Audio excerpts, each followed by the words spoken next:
Journal just reported that we're at a 12-year high now for grains. 12 to 13% of grains and corn to actually come out of Ukraine. So Russia's invasion into Ukraine is going to cause more issues than just the political World War III scare that it's doing now. We're also going to end up seeing increased prices on all of our consumption of grain and corn. Now, I'm not talking about cornbread, and I'm not talking about even your flour that you buy from Costco. What I'm talking about is the amount of corn that in grain that goes into cattle, pigs, and chickens, right? So whenever we buy these products, now even if you go to your local farmer and purchase, a lot of local farmers are feeding this, or they're doing a supplement with it because it gives them carbohydrates. Even we use a little bit of corn here. We try not to, but we do end up doing it, especially at real cold nights and stuff like that. I have to add it in there. So even the local farmers are going to have some problems.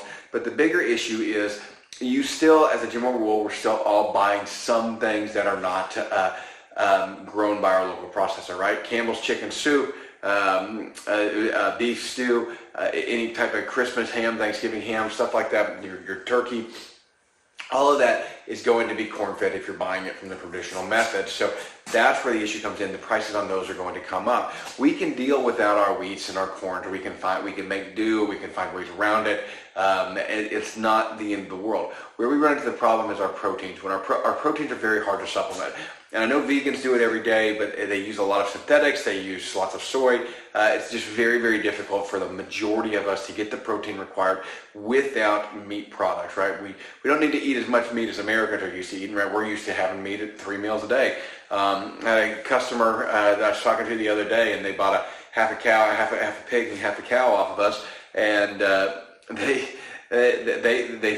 think that'll last them a year, and I think that they're one of the few exceptions where they're absolutely right that will probably last them a year, because they're all vegetarians that eat occasional meat because they know it's good for them. And I thought that was just really interesting. But they'll eat meat less than once a day. And my wife and I kind of look at each other and we're like, we have meat with every meal. So it's a very difficult thing to supplement for. And that's why I say that's why I'm always harping on these shortages with beef, pork, and poultry, because those are our three biggest meats in America, right? We don't eat a lot of chevin and stuff like that. So those are our big things. Now, what can you do right now? Well, right now you can get on the list with local farmers so that they're processing meat for you, right? We're taking orders out to December. Most farmers will do something like that with their custom cuts, so you can get some meat in your freezer. And you do need a big freezer or something. This one right next to me is like 21 cubic feet. I got one back here that's like 8 cubic feet. So you do need a big freezer. So we can start preparing a little bit by having this stuff on hand. Having it ordered if we don't have it on hand is the next best thing. So it's kind of like planting a tree, right? The best time to plant a tree was 20 years ago. The second best time is now. Same principle. If you don't have it, get on the order list, but also try to find it in the meantime. This is not the time to be super strict about, hey, I know we raise natural, ethical, grass-fed stuff, but don't be super strict on that. Find a local producer that's raising ethically, but don't worry so much about if they're giving them a little bit of corn or they're not using non-GMO foods. Yes, our pork with the non-GMO feeds that we give it is exceptional. And I'll put it, I've tested all day long with any organic farmer out there that wants to put their pork toe-to-toe with mine, and I guarantee that our pork will win. That doesn't mean that it's more important than you having your freezer stocked right now, because the world is in turmoil, right? So Russia, Ukraine, and Canada, we all saw them. We're seeing bank runs in Russia. We're seeing Ukraine government jump on their currencies and start blocking currencies and start blocking the use of their currency and blocking purchases. And we saw it in Canada where they're confiscating money, they're confiscating cryptocurrencies. It's time to get a little bit ahead of this. And those are all post-Enlightenment countries, so don't think of these as third world countries run by some warlord. These are kind of post-Enlightenment countries, and so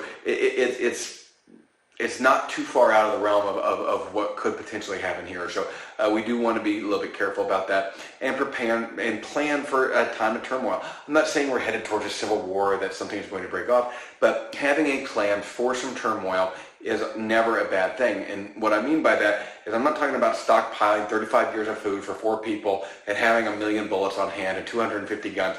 That's not what I'm saying. What I am saying is having the ability to take care and provide for yourself is important. regardless of the time, and because it's self-sufficiency, it's self-fulfilling, and it's just a good thing to do as far as trying to prepare ourselves for anything that's unknown in our future, because what we do know is that bad things will happen. It is going to rain. Grandma's rainy day fund needs to be there.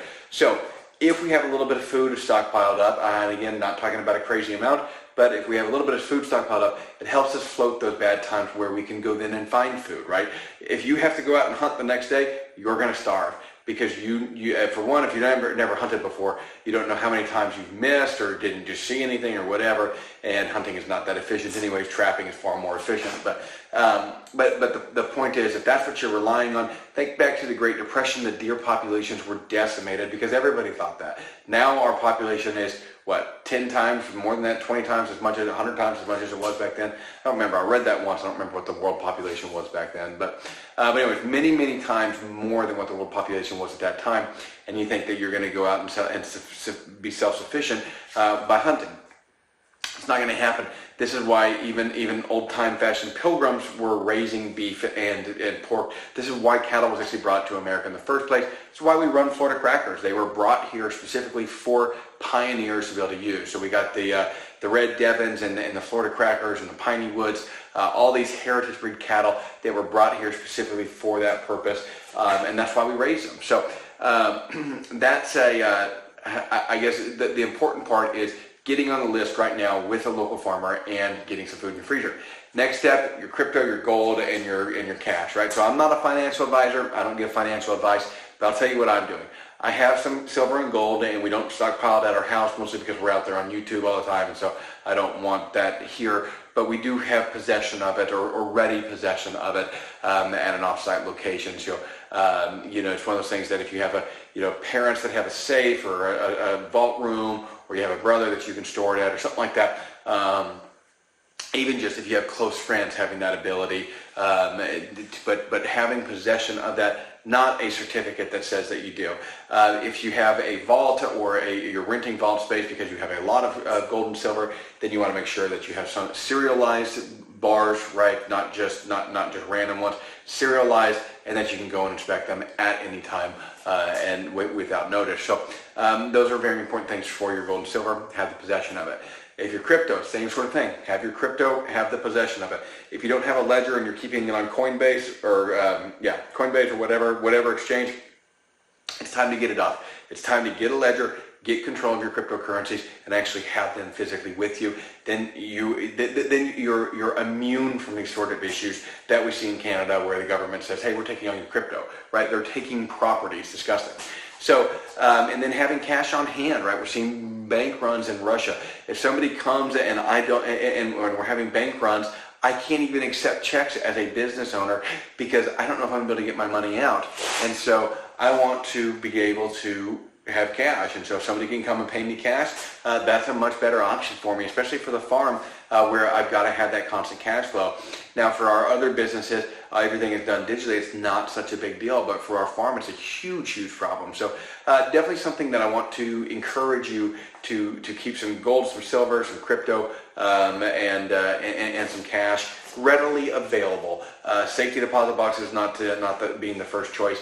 But certainly, if you have a safe or have some place to store it, those are great options. But bottom line is that now is the time to prepare for a little bit of turmoil coming up, because we can see all the writing on the wall that it is probably coming, because no matter what happens over in Ukraine, the best case scenario is we get some pretty substantial rises in the cost of our goods and services, like the grain products, like our beef and pork and poultry, like our oil that's coming from Russia.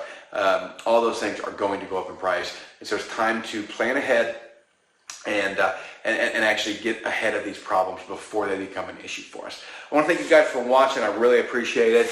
This always helps me out when you share these videos and when you like and comment. I enjoy talking to you. I know we haven't had as many videos out lately as we'd like to. Our general schedule is Monday, Tuesday, Wednesday, Thursday, and Saturdays. We take Friday and Sunday off. So this one, posting on a Monday, we will see y'all tomorrow, but I will see you down in the comment boxes below. Again, thanks for watching.